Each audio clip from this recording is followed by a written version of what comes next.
Hello friends, today I am going to discuss the details about introduction and principle of IR spectroscopy.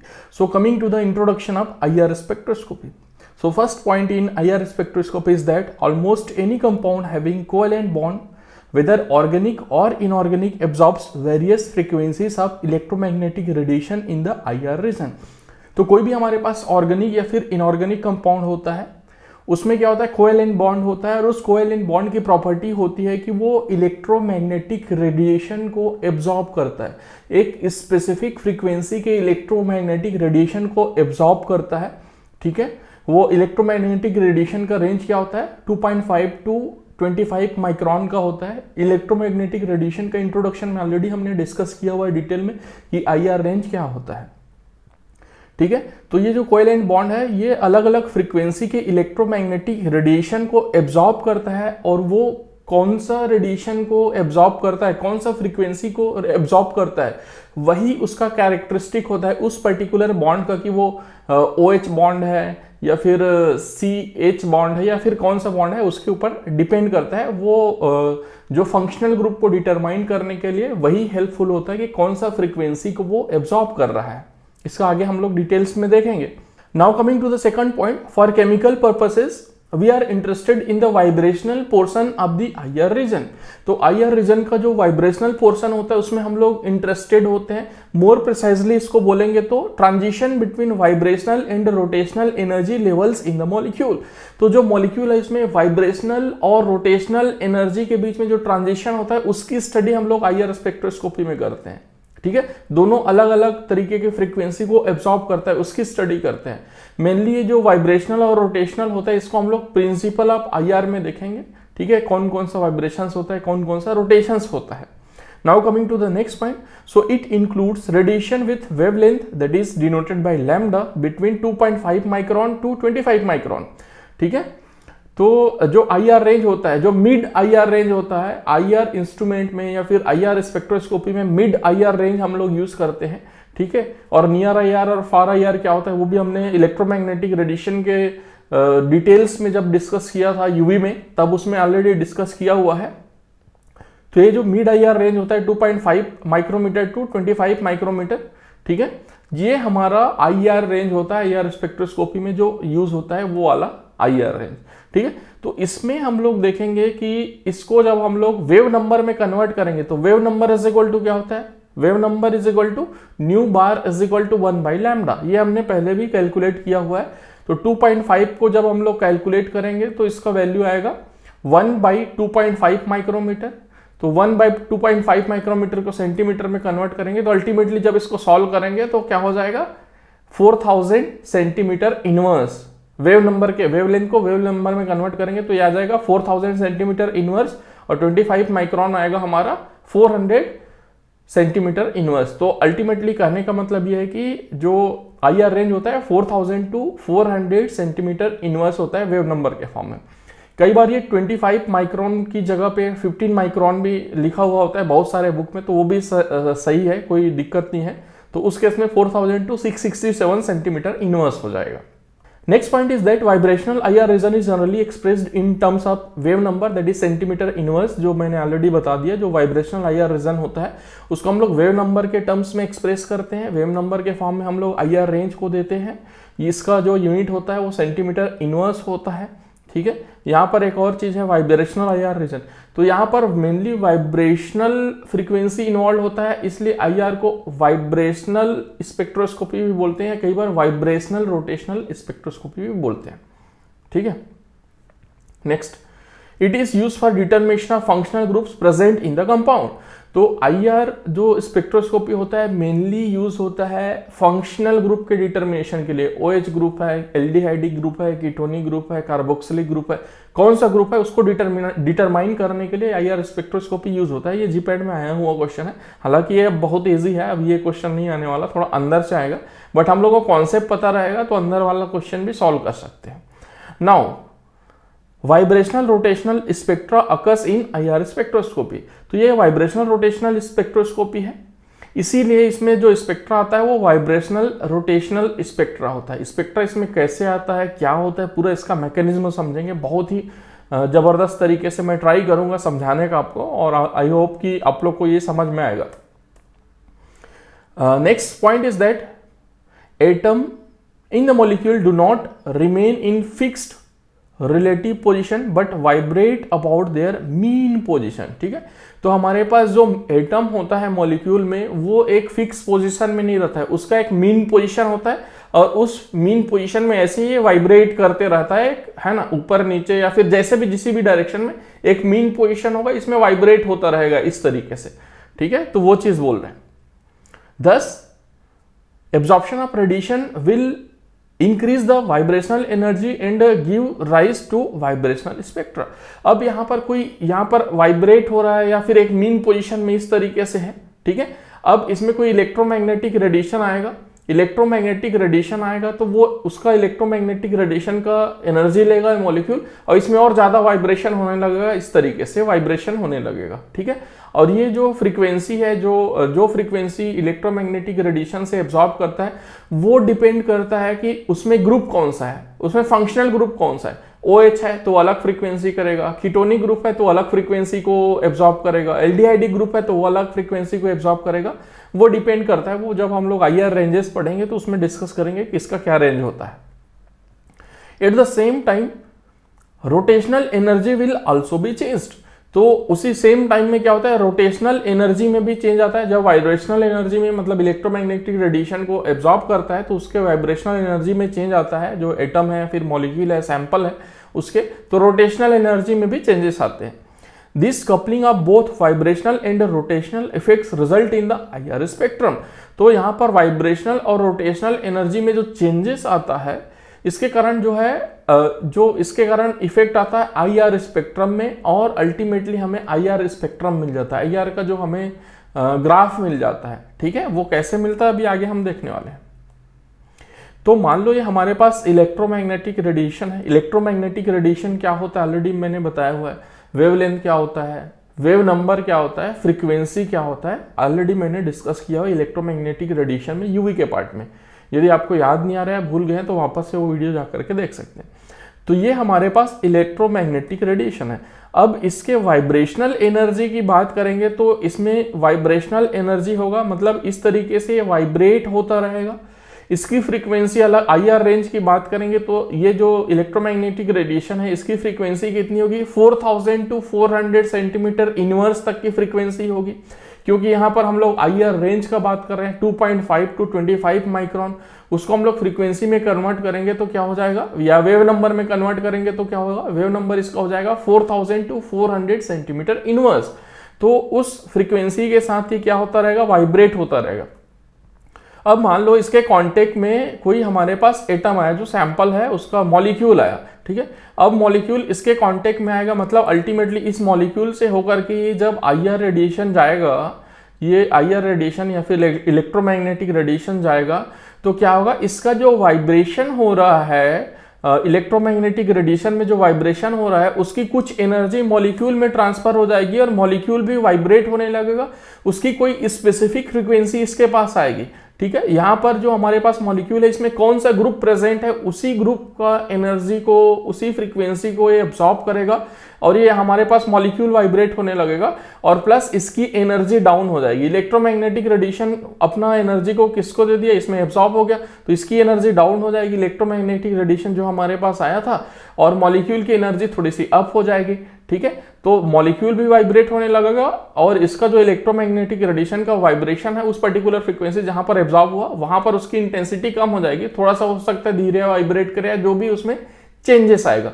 तो previous slide में आप देख रहे होंगे कि यहाँ पर ये तेजी से वाइब्रेट हो रहा था, आप नेक्स्ट स्लाइड में देखेंगे नेक्स्ट स्टेप में, तो इसमें जब एनर्जी आ गया तो इसका वाइब्रेशन का जो वो है स्पीड कम कर दिया है मैंने रिप्रेजेंटेशन के लिए, और ये मॉलिक्यूल हमारा वाइब्रेट कर रहा है। ठीक है, वाइब्रेशनल एनर्जी आ गया क्योंकि इसके एनर्जी अप हो गया है।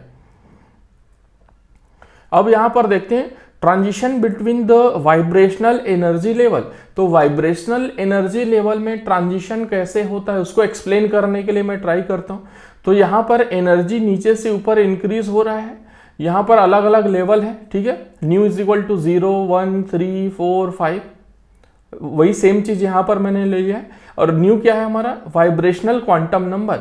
ये वाइब्रेशनल क्वांटम नंबर है जो इंक्रीज हो रहा है। तो नीचे जो न्यू जीरो है, यहाँ पर एनर्जी हम लोग मान के चलते हैं कि मान लो जीरो है एनर्जी, मान लो जीरो है, ठीक है, तो जीरो है एनर्जी, फिर 1 2 3 4, वैसे ही सेम यहाँ पर। अब मान लो हमारे पास इलेक्ट्रोमैग्नेटिक रेडिएशन है, उसकी एनर्जी कहीं यहाँ पर है, न्यू इज इक्वल टू 4 पे है, यहाँ पर एनर्जी ये देख रहे हो कि वाइब्रेट हो रहा है, ठीक है। अब इस इलेक्ट्रोमैग्नेटिक रेडिएशन में से कुछ एनर्जी जहां पर जिस मॉलिक्यूल के कांटेक्ट में आएगा उसका जो फ्रीक्वेंसी मैच करेगा, उस फ्रीक्वेंसी के कुछ एनर्जी को मॉलिक्यूल को दे देगा। मान लो ये मॉलिक्यूल हमारा जीरो लेवल पे था, ठीक है, जीरो लेवल पे था। अब यहां से इलेक्ट्रोमैग्नेटिक रेडिएशन इसमें से होकर के गया, इसमें से पास होकर के गया, तो इलेक्ट्रोमैग्नेटिक रेडिएशन का कुछ एनर्जी इसके पास आ जाएगा। तो अब ये क्या हो जाएगा, यहां पर देखोगे तो ये क्या था, ऊपर था, न्यू इज इक्वल टू 4 में था, यहां पर जीरो था। अब नेक्स्ट स्टेप में क्या हो गया, यहां से एनर्जी ले लिया, तो इसका मान लो एक एनर्जी लेवल डाउन हो गया, न्यू इज इक्वल टू 3 हो गया। ये मैंने रिप्रेजेंटेशन के लिए बनाए हुए हैं, एग्जैक्टली ऐसा ही होगा, इसकी कोई वो नहीं है, कितना डाउन होगा नहीं होगा वो अलग बात है, बट ये मैंने रिप्रेजेंटेशन के लिए बनाया। तो ये 4 से आकर के 3 में आ गया, क्योंकि इसका कुछ एनर्जी जो वाइब्रेशनल एनर्जी था वो ट्रांसफर हो गया मॉलिक्यूल को, और ये 0 से 1 में चला गया। मतलब ये एक स्टेप ऊपर चला गया, जितना एनर्जी यहां से लिया उतना ही ऊपर चला गया, और जितना यहां से लूज किया उतना ही नीचे आ गया। तो इस तरीके से दोनों में अब वाइब्रेशन हो गया। अब यहां पर इसमें जो वाइब्रेशनल, यहां पर इस मॉलिक्यूल में जो वाइब्रेशन हो रहा है, इसी वाइब्रेशन को मेजर करते हैं हम लोग आईआर स्पेक्ट्रोस्कोपी में। और ये वाइब्रेशन कितना होगा, इसका जितना भी जो भी फ्रीक्वेंसी मैच करेगा उसी फ्रीक्वेंसी को एब्जॉर्ब करेगा, उसी के अकॉर्डिंगली इसमें वाइब्रेशन होगा, और उसका वेव नंबर भी अकॉर्डिंगली होगा, ठीक है। तो अब इसको दूसरे इलस्ट्रेशन से हम लोग फिर से समझते हैं। हमारे पास इलेक्ट्रोमैग्नेटिक रेडिएशन है, इस इलेक्ट्रोमैग्नेटिक रेडिएशन का हम लोग ग्राफ देखते हैं तो कुछ इस तरीके से होता है। यहाँ पर ये हम लोग जब आईआर स्पेक्ट्रोस्कोपी देखेंगे तो उसका ग्राफ हमेशा देखोगे उल्टा होता है, क्योंकि ट्रांसमिटेंस मोड में होता है, उसको एब्जॉर्बेंस मोड में भी ले सकते हैं, बट जनरली उसमें ट्रांसमिटेंस मोड में लेते हैं। ट्रांसमिटेंस मोड का मतलब क्या होता है, मैं अभी आपको समझाता हूँ। यहाँ पर देखेंगे तो 100% ट्रांसमिटेंस है, मतलब ये इलेक्ट्रोमैग्नेटिक रेडिएशन है। जब सैंपल में हमारा कुछ भी नहीं है, खाली है, तो पूरा का पूरा इलेक्ट्रोमैग्नेटिक रेडिएशन ऐसे जा रहा है, पूरा 100% पास हो रहा है, जो आ रहा है उसी एनर्जी के साथ वो जा रहा है, ठीक है, उसमें कोई चेंजेस नहीं आ रहे हैं। 50% 0% इस तरीके से होगा।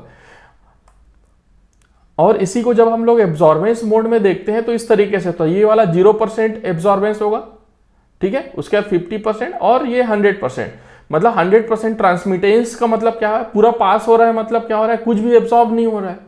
और यहां पर देखेंगे नीचे कुछ भी पास नहीं हो रहा है, ट्रांसमिट नहीं हो रहा है, इसका मतलब 100% एब्जॉर्ब हो जा रहा है। और यहाँ पर 50-50% है, तो अकॉर्डिंगली कितना ट्रांसमिट होता है, मतलब ये इलेक्ट्रोमैग्नेट। अब इसको देखते हैं इलस्ट्रेशन से। यहाँ पर देखोगे इस साइड से हमारा इलेक्ट्रोमैग्नेटिक रेडिएशन आ रहा है, ये कुछ येलो टाइप का कलर से डिनोटेड किया हुआ है, यहाँ से रेडिएशन आ रहा है यहाँ तक, और यहाँ पर से पास हो रहा है। तो जितना आ रहा है उतना ही यहाँ से पास हो रहा है, तो यहाँ पर ये 100% ट्रांसमिटेंस है। और यहाँ पर जो ये ब्लैक सा दिख रहा है, मान लो इसके अंदर में हमने सैंपल डाला हुआ है, ठीक है, मान लो यहाँ पर कोई खाली है या फिर कोई ऐसा चीज है वहां पर जो ट्रांसपेरेंट है एयर रेडिएशन में, जैसे केबीआर को ऐसे हम लोग मतलब वो डाइल्यूएंट यूज करते हैं, तो जो केबीआर है वो कोई भी वो नहीं करता है, शो नहीं करता है इसमें एब्जॉर्बेंस, तो केबीआर है, या फिर खाली है तो आईआर रेडिएशन इधर से आएगा और ये पास होकर के इधर से जाएगा, तो इसमें 100% आ रहा है और 100% ट्रांसमिट हो रहा है, तो इसको बोलेंगे 100% ट्रांसमिटेंस। तो ये इस लेवल में जा रहा है, ठीक है। इसको एग्जैक्टली आइडियली तो वैसे इसको एग्जैक्टली ये सीधा होना चाहिए, बिल्कुल सीधा लाइन होना चाहिए 0% में, बट कुछ हिंड्रेंस की वजह से इस तरीके से वो आ सकता है, ठीक है। तो 100% रेडिएशन इधर से आ रहा है और इधर जा रहा है। अब नेक्स्ट स्टेप में हम लोग क्या देखेंगे, नेक्स्ट स्टेप में हम लोग देखेंगे कि यहाँ पर मॉलिक्यूल आ गया, ठीक है, यहां पर ये मॉलिक्यूल आ गया, मतलब ये हमारे पास ये सैंपल आ गया, हमारा सैंपल कंपाउंड आ गया।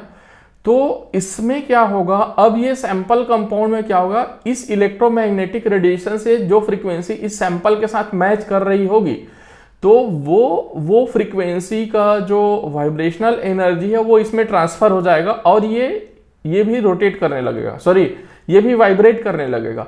तो अब इस इलेक्ट्रोमैग्नेटिक रेडिएशन की कुछ एनर्जी यहां पर आ गई, तो यहाँ पर आ गई तो क्या होगा, यहाँ पर देख रहे हैं अभी जो इंसिडेंट रेडिएशन है IR का वो येलो कलर जैसा ही है, लेकिन जो आउटपुट आ रहा है वो ऑरेंज कलर जैसा मैंने दिखाया है।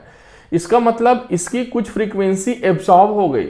वो कौन सी फ्रीक्वेंसी थी, मान लो ये कंपाउंड इस पर्टिकुलर रेंज पे, मान लो ये अराउंड है आपका 3700 3600 के अराउंड दे रहा है एक पीक मान लो 1800 के अराउंड दे रहा है, मान लो इस पीक पे दे रहा है। इसका मतलब इस इलेक्ट्रोमैग्नेटिक रेडिएशन में जो यहाँ पर येलो कलर से मैंने दिखाया हुआ है, उसकी जो दो फ्रीक्वेंसी है, एक ये वाली और एक ये वाली, दो फ्रीक्वेंसी को इस कंपाउंड ने एब्जॉर्ब किया।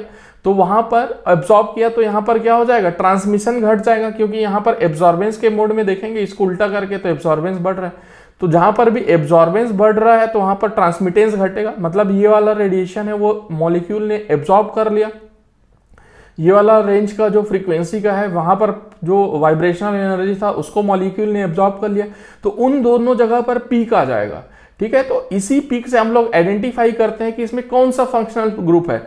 यहाँ पर OH ग्रुप है तो मान लो 3500 में दे रहा है, एल्डिहाइड कीटोन है तो 1700 में दे रहा है, 1600 में दे रहा है। सबका IR रेंज अलग अलग होता है।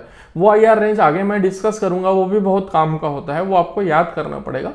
तो जो फंक्शनल ग्रुप है उसका ये जो पीक है वो उसका कैरेक्टरिस्टिक अलग होगा, वो अलग अलग जगह पर अलग अलग तरीके का जो फंक्शनल ग्रुप है पीक देगा, और उसी पीक के बेसिस पे हम लोग ये डिटरमाइन करते हैं। IR स्पेक्ट्रोस्कोपी में यही चीज होता है। तो ये बेसिक थिंग है, आपका इंट्रोडक्शन हो गया IR स्पेक्ट्रोस्कोपी का, ये आपको याद रखना है। ठीक है, ये जो हमारे पास मॉलिक्यूल है वो कौन सा फ्रीक्वेंसी एब्जॉर्ब करता है, उसी के बेसिस पे यहाँ पर इस तरीके से पीक आ रहा है। ठीक है, आई होप समझ में आ गया। मतलब हमारे पास ये जो मॉलिक्यूल है यहाँ पर इसके अंदर में है, यहाँ पर रेडिएशन आ रहा है 100% IR रेडिएशन आ रहा है, और ये मॉलिक्यूल कुछ IR रेडिएशन कुछ स्पेसिफिक फ्रीक्वेंसी को एब्जॉर्ब कर रहा है, और एब्जॉर्ब करने के बाद ये बाहर निकल जा रहा है। तो ये जो इलेक्ट्रोमैग्नेटिक रेडिएशन IR रेडिएशन निकल रहा है, इसकी जो एनर्जी है लो होगी कंपेरेटिवली ये येलो वाले के कंपैरिजन में। वो कितनी लो होगी, यहाँ पर जितना एब्जॉर्प्शन हो रहा होगा उतनी ही लो होगी। और इसका फ्रीक्वेंसी क्या होगा, जो फ्रीक्वेंसी ये एब्जॉर्ब करेगा 4000 से लेकर के 400 सेंटीमीटर इनवर्स तक है, लेकिन ये सारी एनर्जी को एब्जॉर्ब नहीं करता है। ये एब्जॉर्ब करता है, मान लो यहाँ पर 3500 को किया है, फिर 3700 को किया, यहाँ पर मान लो 1800 को किया, तो 3700 और 1800 को एब्जॉर्ब किया। कितना परसेंट एब्जॉर्ब किया, ये मान लो इस जनरली हम लोग क्वालिटेटिव एनालिसिस के लिए IR स्पेक्ट्रोस्कोपी करते हैं, तो परसेंटेज उसमें उतना मैटर नहीं करता है क्वालिटेटिव में, बस हम लोग ग्रुप देख लेते हैं कि कौन कौन सा ग्रुप है। तो यहाँ पर देखोगे तो ये अराउंड 70% के आसपास, सॉरी ये अराउंड 30% के आसपास एब्जॉर्ब किया, मतलब 70% ट्रांसमिट हो रहा है।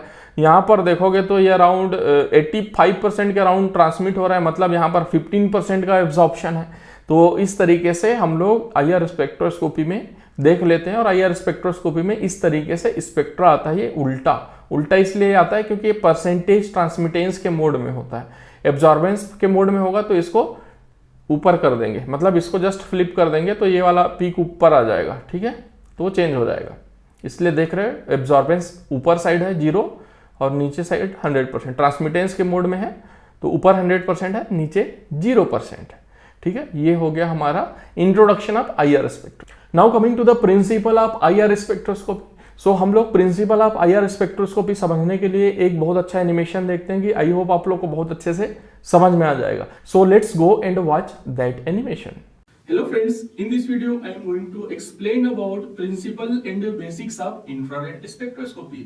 Infrared spectroscopy is used to determine functional groups in the compounds. In this method, infrared radiations are used and it is also known as vibrational rotational spectroscopy. Only those compounds are infrared active if they are having dipole moment like this. Compounds will never show the same IR spectra if they are not enantiomers or mirror isomers. If compounds are enantiomer or mirror isomer like this, then they can show the same infrared spectra. Now coming to the infrared radiations used in IR spectroscopy. So it is classified into three parts. First one is near IR, and the range for near IR is 0.8 to 2.5 micron. Second one is mid IR, and the range for mid IR is 2.5 to 15 micron. And the third one is far IR range, and the range for this far IR is 15 to 200 micron. In IR spectroscopy, mid IR range, which is 2.5 to 15 micron, is used as a radiation source, and the wave number for this mid IR range is 4000 to 667 centimeter inverse. Now coming to the principle of infrared spectroscopy. So compounds or samples are made up of atoms linked by the chemical bonds. So the movement of the atoms and the chemical bond will be like ball and the spring, like this. And this movement is known as vibrational movement, and this is the basic principle of infrared spectroscopy. This vibrational movement is again categorized into two parts. First one is stretching and the second one is bending. Now coming to the details about stretching vibrations. So it is again categorized into two parts. First one is symmetrical and the second one is asymmetrical. So coming to the details about symmetrical stretching vibrations. So in these symmetrical stretching vibrations, compound will be present like this, means this will be the atom and this will be the bond which will be present like spring. And here movement will be symmetrical, or we can say in the same direction like this, or it will stretch like this. Second one is asymmetrical stretching vibrations. So in asymmetrical stretching vibrations, atoms will be present like this and bond will be present like this. So here asymmetrical movement will appear, means one bond is going in this direction, then second bond will go in this direction. If one is going in this direction, then second will go in this direction, like this. In stretching vibrations, bond angle will not change and the energy required is higher as compared to the bending vibrations. Now coming to the second one, which is bending vibrations. So bending vibrations are again categorized into four parts, which is scissoring, rocking, wagging and twisting. So in scissoring, atom of the compound will be present like this and a bond will be present like this. And here movement of these bonds will be like scissor. So this bond will come like this and this bond will come like this. So it will show scissoring movement like this. So in bending vibration, atom of the compound will be present like this and a bond will be present like this. So here movement of these bonds will be in same direction, means both the bond will move like this or they will move like this. Third type of bending vibration is wagging. So in wagging, atoms of the compound will be present like this and a bond will be present like this. So if movement of both these bond takes place, then both will move together below the plane or both will move together above the plane. So movement of both the bonds will be in the same direction. Now coming to the last one, that is twisting vibrations. So in twisting vibrations, atoms of the compounds will be present like this and a bond will be present like this. So if one bond is moving below the plane, then one will be present above the plane. If this one is moving below the plane, then this one will move above the plane and the movement will be like this, means one will be above the plane and one will be below the plane. So I hope आप लोग को IR का introduction और principal बहुत अच्छे से समझ में आ गया है. So this is the complete details about introduction and principle of IR spectroscopy. Thank you so much.